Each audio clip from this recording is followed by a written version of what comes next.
Hello, I am Renu Navale and I'm Vice President and General Manager of the Video and AI Cities in the Network and Edge Group from Intel. I'm very excited to showcase a collaborative effort between Intel and DFI, which is an AI-based EV charger. DFI brings extensive experience and expertise in hardware and software development to build an innovative solution for the booming EV market.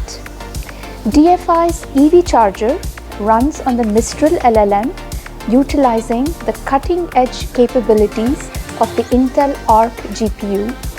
It also consolidates multiple workloads in addition to the EV charger, like digital signage, payment transaction, as well as an interactive kiosk, all through virtual machines on the 13th gen Intel Core processor.